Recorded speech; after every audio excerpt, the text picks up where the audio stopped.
What is up, everybody? I am Get Flanked, and today we're going to talk about breaching charges. Yes, I know that might sound a little bit boring, but I'm here to tell you that breaching charges are one of the most underrated aspects in all of Rainbow Six Siege, especially this season.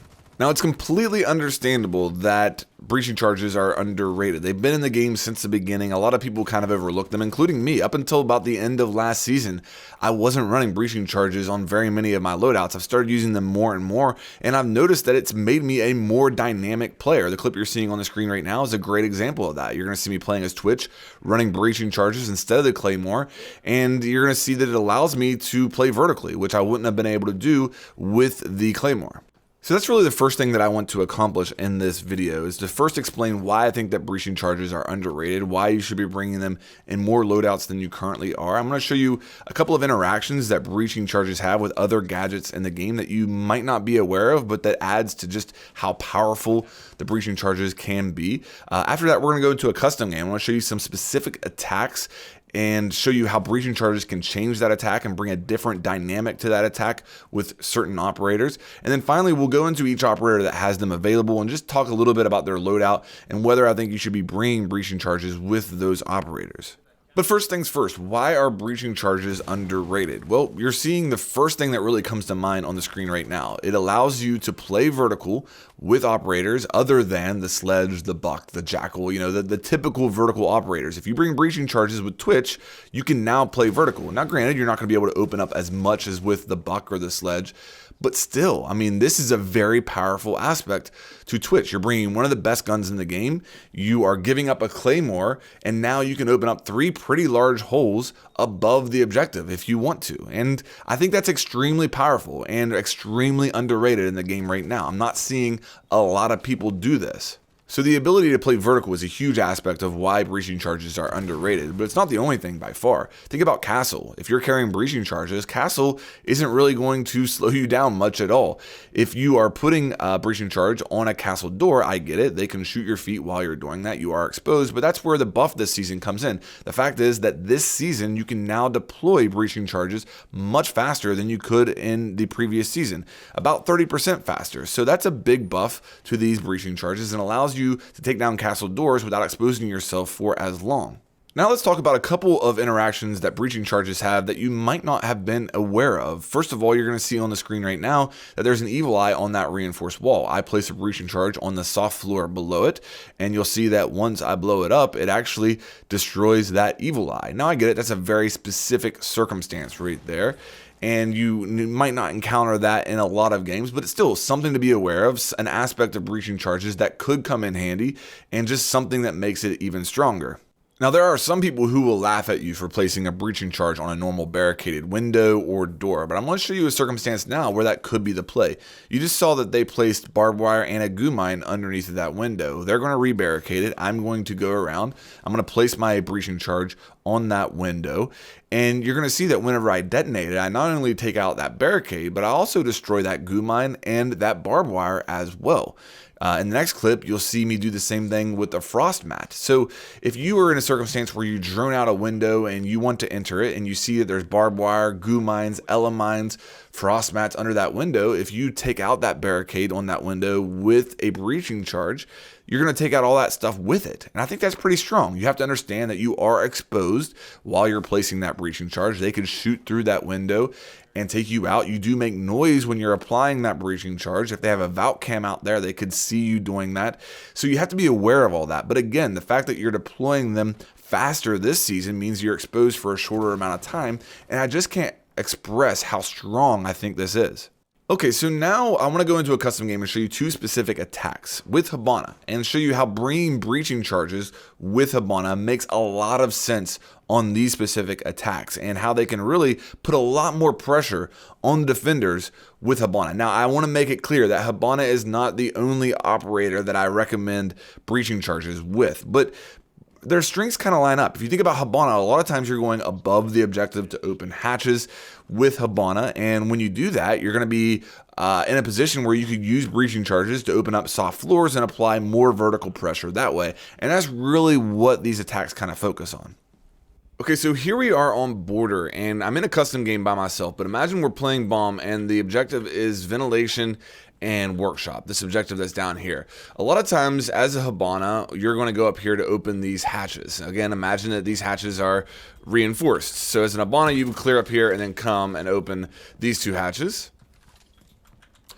And with breaching charges, you can not only open those hatches, but while you're up here, you can start putting a lot of vertical pressure down on the site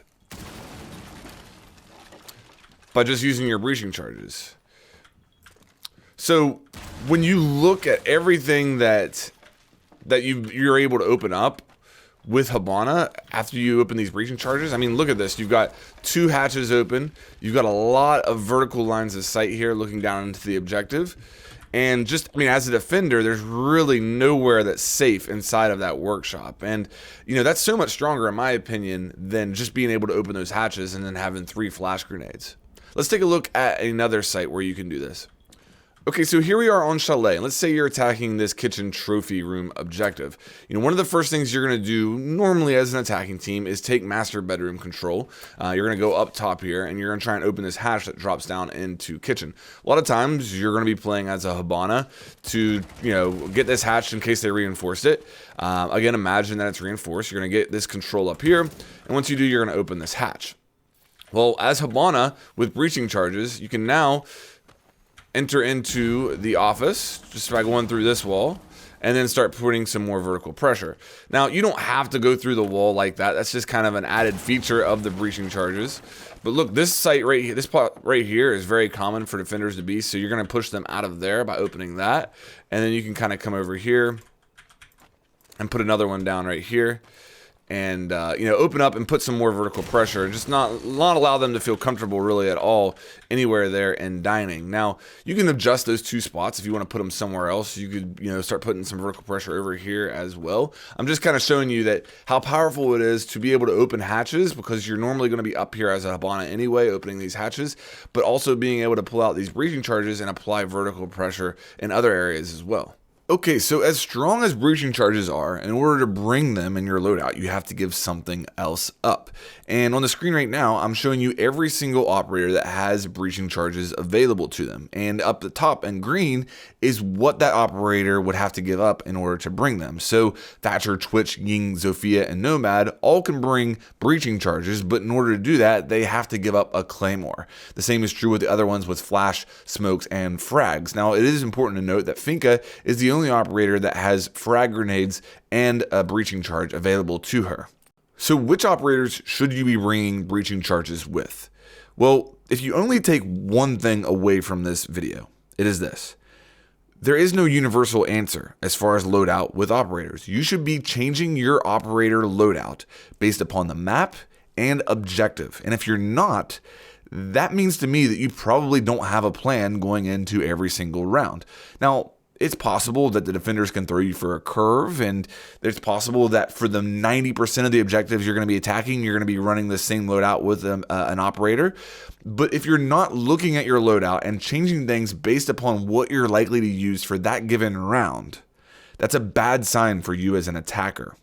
Let me give you an example of what I'm talking about here. If I'm playing as Hibana on bank, and I think the defenders are going to go down to lockers, that's the bottom floor objective on bank, then I'm going to bring flash grenades. I'm not going to bring breaching charges. The reason why is that there's really no vertical play there that allows me to use those breaching charges and put pressure on the defenders. However, I can open the hatches, throw down flashes, and help me push those hatches with the flashes. So in that instance, the flash grenade is going to be the play.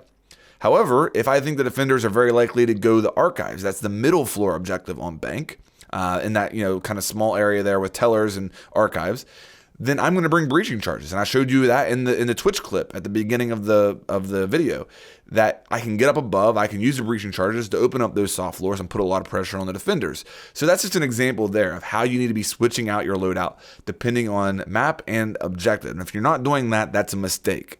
With that said, I will give you my mindset as far as what I'm running now with these operators and when it comes to the decisions between the breaching charge and the other gadgets. So as far as Claymore, here's what I'll say.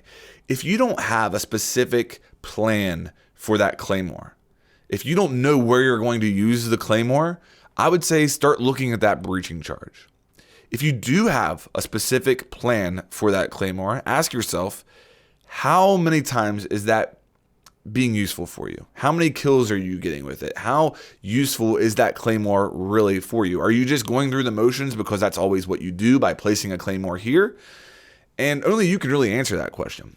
But if you don't have a specific plan for that claymore, I'm going to say that breaching charges are going to be more likely to benefit you, okay?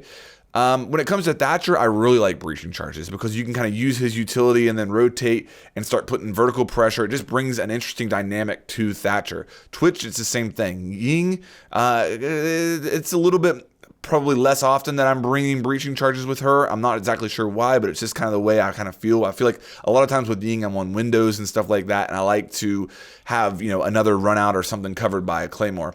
Sophia, I'm probably going to bring claymore more often because Sophia has that soft destruction available to her already with her gadget. So that's one thing to keep in mind. And Nomad has that interesting interaction with a claymore and her air jabs. So that's something to take into account. Although I'm currently running breaching charges on Nomad. I feel like I get more use out of them than a claymore. When it comes to flash grenades, I am absolutely disgusted by in this game. So I am very likely to run a breaching charge over a flash grenade, even on Ashe. I understand on Ashe, if you have a team comp where your role is to go with your flash grenades and burn up ADSs, that's important. And you shouldn't bring a breaching charge instead of flash grenades if you're using them for that purpose. But if you're not specifically doing that, I would say bring that breaching charge, even with an Ashe. Yes, Ashe has that soft destruction. But for me personally, I just find myself being more frustrated by flash grenades than they ever really help me. And I'd rather have those breaching charges, even with an Ashe, but especially with a Blackbeard and a Hibana. I showed you examples earlier with Hibana and how useful they can be. Definitely bring those breaching charges with Hibana. When it comes to smokes are probably the things that I'm least likely to give up because I get a lot of use out of smokes. So it's one of those things where if you don't, you know, maybe I'm different than you, but I get a lot of use out of smokes. They help me and my team get down plants and do a lot of stuff. So I'm not as likely to give up smokes on any of those operators in order to bring breaching charges. And then with Finka, I don't really play her, but I would have a hard time giving up a frag grenade to bring breaching charges. So I think the big thing are the claymores and the flashes. If you're bringing either of those two gadgets instead of breaching charges, I would give it a hard look and really ask yourself what's going to be of more use to you. Okay, that is going to do it for the video. Guys, give breaching charges another look. Throw them in your operator loadouts and see how much more utility you get out of them compared to other secondary gadgets. Let me know what you all are thinking down in the comments below. I'll be looking through those comments to see what you're saying. If you all enjoyed this video, please make sure that you like and subscribe, and I'll have more coming your way here soon.